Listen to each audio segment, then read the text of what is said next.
നമ്മളോട് പഠിപ്പിച്ചതും അത് തന്നെയാണ്. മുസ്തഫായ നബി സല്ലല്ലാഹു അലൈഹി വസല്ലമ തങ്ങള് ഒരു സ്വഹാബ് മുസ്തഫായ നബി സല്ലല്ലാഹു അലൈഹി വസല്ലമ തങ്ങളോട് പറയുന്നു, യാ റസൂലല്ലാഹ്,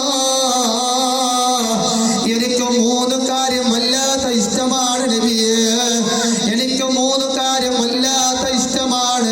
എന്താണെന്ന് ചോദിച്ചപ്പോ അല്ലാഹുവിന്റെ റസൂൽ സല്ലല്ലാഹു അലൈഹി വസല്ലമ തങ്ങളോട് അവിടുന്ന് പറഞ്ഞത് വൽ ജുലൂസു മഅക, അല്ലാഹുവിന്റെ റസൂലേ, നിങ്ങളോട് കൂടെ എനിക്ക് ഇരിക്കാൻ, നിങ്ങളോട് എനിക്ക് ഒരുമിച്ച് കൂടാൻ എനിക്ക് വല്ലാത്ത ഇഷ്ടമാണ് നബിയേ. രണ്ടാമതായി മുസ്തഫായ നബി തങ്ങളോട് പറഞ്ഞത് അന്നദറു ഇന്നി വജുക, നിങ്ങളുടെ പരിശുദ്ധമായ മുഖം നോക്കൽ എനിക്ക് വല്ലാത്ത ഇഷ്ടമാണ് നബിയേ.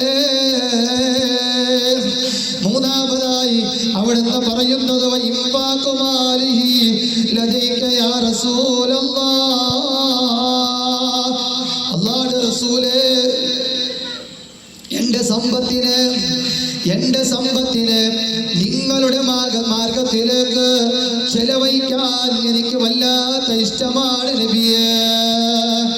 അല്ലാഹു റബ്ബ് സുബ്ഹാനഹു വ തആല നമ്മൾക്ക് നൽകിയതായ സമ്പത്ത്, ആ സമ്പത്തിനെ നല്ല മാർഗത്തിലേക്ക്, നല്ല വഴിയിലേക്ക് ചെലവഴിക്കാൻ എനിക്ക് വല്ലാത്ത ഇഷ്ടമാണ് നബിയേ.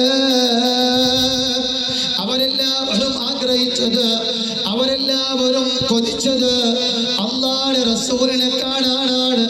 അതുകൊണ്ട് നമ്മൾക്കും ആഗ്രഹം വേണം ആ ഹബീബ് തങ്ങളെ സ്വപ്നത്തിൽ കാണാൻ, ആ റസൂലുള്ളാഹി തങ്ങളെ ഞങ്ങൾക്ക് കിടാവിൽ